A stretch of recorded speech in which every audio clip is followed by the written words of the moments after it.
Hey folks, I decided to record another video on this topic because the issue of what people are suggesting Bernie Sanders should have done in regards to the recent bailout bill is that the argument is just still going on and people are still clearly not even really aware of what they're talking about. So I went and called my friend Senator Mike Gravel and talked to him about this topic, and he basically agreed with my assessment, and he had already been following the matter as he still does look into issues going on in the Senate in particular, as he was the senator in Alaska during the Vietnam War. And he agreed that my assessment that the idea that this is all somehow Bernie's fault and that single-handedly he was just supposed to stop everything that was going on was horseshit. He actually used the word bullshit. But in any case, I wanted to take a moment to kind of try to explain what what it is that they have suggested that Bernie could have done, and amending it with the reality of what simply would have just happened in return. So there's actually a couple of things I want to look at here. This one's actually on the congress.gov website, this little animated series of explaining how things actually work in the Senate, and I've moved it up to the issue of cloture. So let's go ahead and watch that to get started. Perhaps the modern Senate's defining feature is the potential difficulty of reaching a final vote on a matter. Most questions that the Senate considers, from a motion to proceed to a bill to each amendment to the bill itself, are not subject to any debate limit. Simply put, Senate rules provide no way for a simple numerical majority to cut off or otherwise impose a debate limit and move to a final vote. As a result, senators can effectively wage or threaten to wage a filibuster. In effect, insist on extended debate in order to delay or prevent a final vote on most amendments, bills, or other motions. In addition, Senate rules provide few options to comprehensively limit the amendments proposed to a bill. Unlike the House, for example, under most circumstances, amendments in the Senate need not be germane, and amendments sometimes involve subject matter unrelated to the bill in question. This can lead to a much more wide-ranging and less predictable floor debate than typically occurs in the House.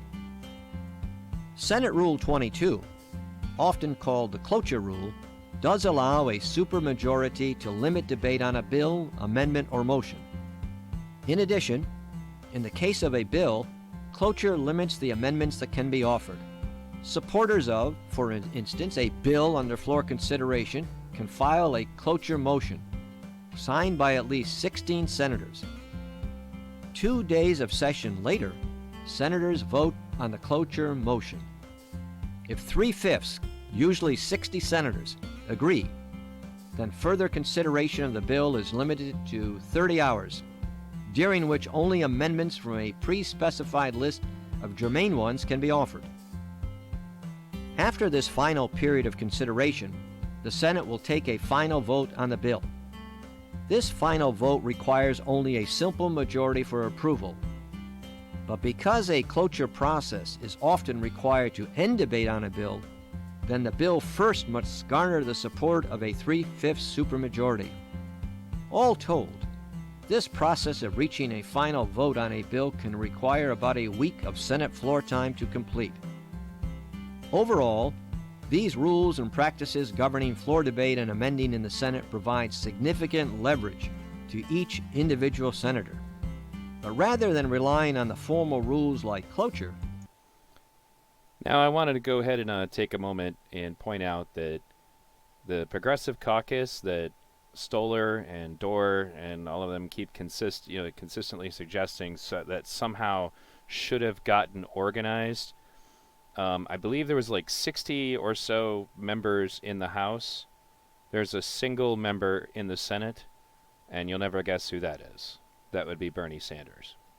All by himself in the Senate is the Progressive Caucus.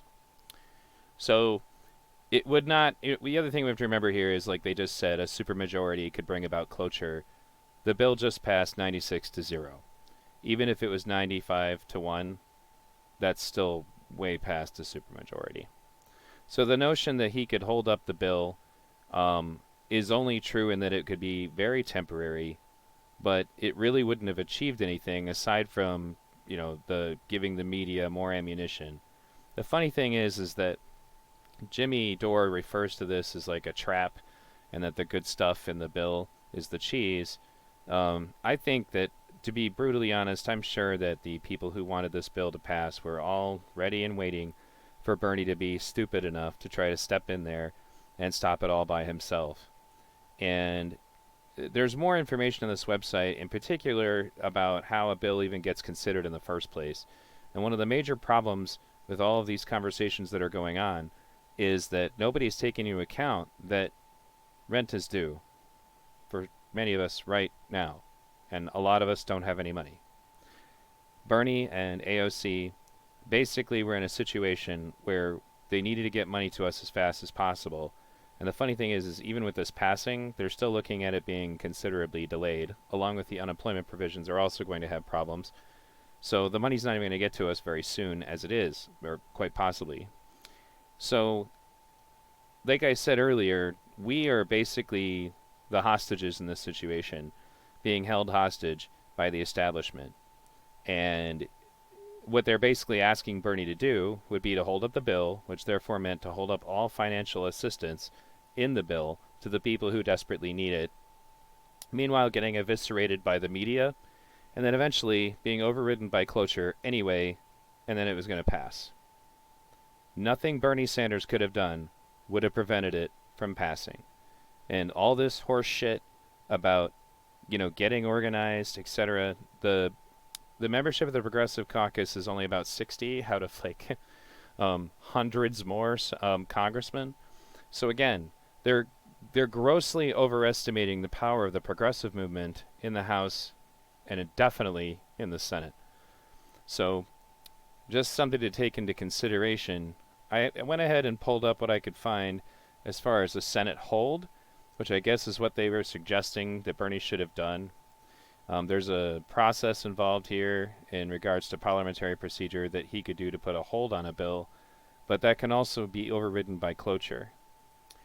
And we also have this page here from the United States Senate on the filibuster and cloture, and it says, using the filibuster to delay or block legislative action has a long history. The term filibuster, from a Dutch word meaning pirate, became popular in the 1850s when it was applied to efforts to hold the Senate floor in order to prevent a vote on a bill. In the early years of Congress, representatives as well as senators could filibuster. As the House of Representatives grew in number, however, revisions to the House rules limited debate. In the smaller Senate, unlimited debate continued on the grounds that any senator should have the right to speak as long as necessary on any issue. In 1841, when the Democratic minority hoped to block a bank bill promoted by Kentucky Senator Henry Clay, he threatened to change Senate rules to allow the majority to close debate. Missouri Senator Thomas Hart Benton rebuked Clay for trying to stifle the Senate's right to unlimited debate.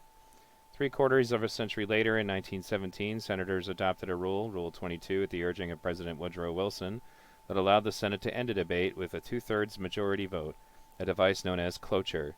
The new Senate rule was first put to the test in 1919 when the Senate invoked cloture to end a filibuster against the Treaty of Versailles. Even with the new cloture rule, filibusters remain an effective means to block legislation since a two-thirds vote is difficult to obtain. It would not have been difficult to obtain on this vote. Again, folks, 96-0 or 95-1 wouldn't have made any difference. Anyway, over the next 5 decades, the Senate occasionally tried to invoke cloture, but usually failed to gain the necessary two-thirds vote. Filibusters were particularly useful to the Southern senators who sought to block civil rights legislation, including anti-lynching legislation, until cloture was invoked after a 60-day filibuster against the Civil Rights Act of 1964. By the way, little piece of information, Hillary Clinton campaigned for Barry Goldwater, who opposed the Civil Rights Act. Anyway, in 1975, the Senate reduced the number of votes required for cloture from two-thirds to three-fifths, or 60 of the current 100 senators. So basically, again, we come back to the fact that the most that Bernie could have done would be to put a hold on it and perhaps to do some filibustering, but inevitably the cloture vote would have been there. If there was so much unanimous consent over this particular bill that there really wasn't anything else he could have done that would have been effective. And in the meantime, one thing he would have succeeded in doing for sure was holding up any kind of financial backing. And that's the other thing that people just keep ignoring. Like, I keep watching different shows that are supposed to be leaning towards progressive audiences, and they keep talking about how they failed us or whatever. And nobody is talking about the fact that it is currently the 3rd. This bill was passed, like, last week, and there are a lot of people who are looking at their rent and trying to determine if they should pay their rent because they probably have their last paycheck in their hands. Were we just supposed to hold this up indefinitely until, the corporate people involved decided to go along with it, which was never going to happen? No, inevitably a cloture vote would have happened, and he would have been overruled. Then he also would have been demonized, and the people that he's trying to represent, meaning the poor who actually need this help, would have been left with no way to take care of themselves. So, once again, guys, get educated.